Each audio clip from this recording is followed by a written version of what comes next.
Now what I want to talk about is coal in West Virginia. And everybody, I think, here has now found out about the coal operator that recently filed for bankruptcy. 1,100 jobs are in jeopardy. And when you say in jeopardy, no, God, let me tell you something. It's happening. It's done. And these coal miners, they were not told, hey, man, we're going to go bankrupt. You know, they weren't told that. They were sent to work. Now, this guy knew what he was doing. As a matter of fact, I spoke to a guy today that knows a little bit more in terms of the details, and this guy was trying to see if he could get another $20 million to basically pull, pitch, and run with $20 million out the door. But luckily, a judge told him, you can sell your stuff, but you're not going to daggone do this. But think about that. Coal operators, this is why I have a problem. You know, and because coal operators do this to West Virginian workers over and over and over again. Almost every one of them does this. Every one of them. I talked to a guy today that told me some things about Alpha and how dirty it is. I spent time as a state senator in West Virginia, and if you think for one, how many times have I got to say this? The friends of coal are not your friends.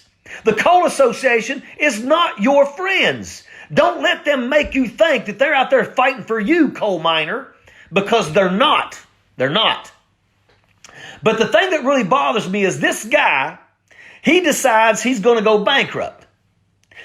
But this is the same guy right now that is building a luxurious resort just outside of Huntington, and it's going to be massive.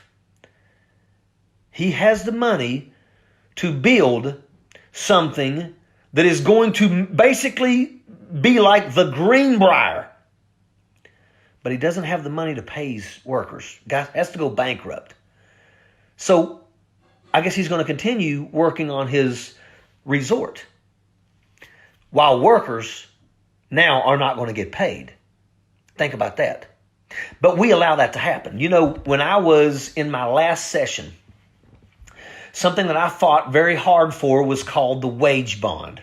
And the wage bond was to basically hold people that work in extractions, coal, natural gas, anything like that. If you come into our state and you set up a business, you have to put forth enough money into a thing called the wage bond.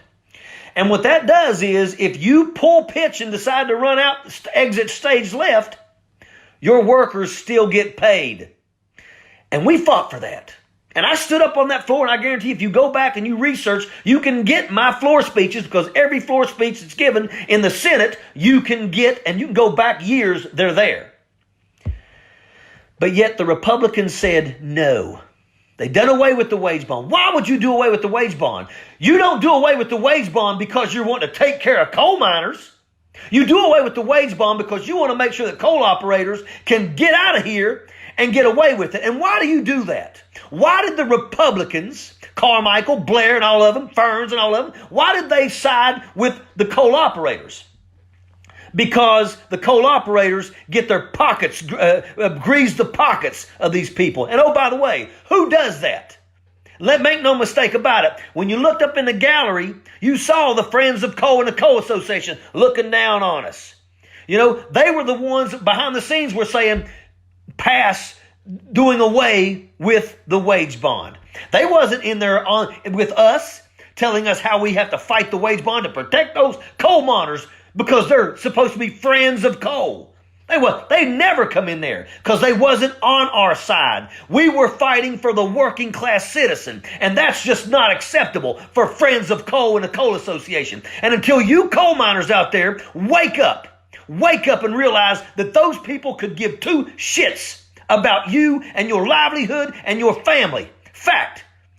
Oh, by the way, right now they're probably sending thoughts and prayers. But they're not going to do a damn thing to make sure that you can put food on the table now that you've been screwed over and this guy has exit stage left. And it's time for people to wake up. Wake up. It amazes me. Is this not horrible? 1,100 coal miners not getting paid? Who's going to stand up for the 1,100 coal miners? Where are you at, Carol Miller? You don't hear nothing. You know, nothing. Jim Justice. This is an absolute travesty that has happened in your state. But where are you? Crickets. Crickets. Because you're one of them. Where's the coal delegate at? Where's he at? Where's he screaming right now? Oh, but he's nothing more than the mouthpiece for Friends of Coal and the Coal Association. Think about that, ladies and gentlemen. Think about that. It's time for people to start opening your eyes. You know, we got to stop walking on eggshells around here because we don't want to piss off the coal miners. The coal miners are getting stabbed in the damn back. And it's a sad thing that you're going to realize it, but only after they've done this to you. Everybody needs to wake up. You need to wake up. They don't care about you. The Friends of Coal and the Coal, take those license plates off your vehicles. Remove the stickers. They're not Friends of Coal miners. They only give a shit about these people that just now pulled pitch and ran. That's who pays them their salary. They lobby for them. They don't lobby for coal miners. You go to the Capitol. You know what? It's no different than teachers. Coal miners should make sure that every single day during the session, there's a few coal miners from every coal mine in that Capitol.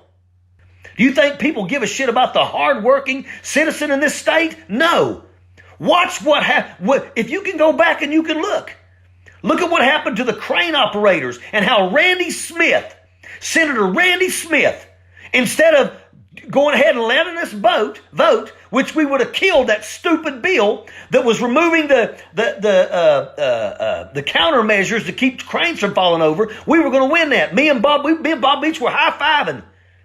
And he said instead of doing what was right, which letting the vote happen and we would have won, he recessed and he brought back Ryan Ferns. But here's my thing. Ryan Ferns, why wasn't this important enough for you to be there on time? Why did we have to recess and go get you so that you guys would have one up on us? That right there is the kind of garbage that goes on in the Capitol. And everybody needs to see that. Because when you see that, then you realize how horrible it really is. And how you realize how these people, they tell you that they fight for you and they are a bunch of scoundrels. They're liars. They don't fight for you. They couldn't fight their way out of a wet paper bag. My daughter could beat the shit out of half of them. Don't ever listen to them say they fight, because they don't. They don't.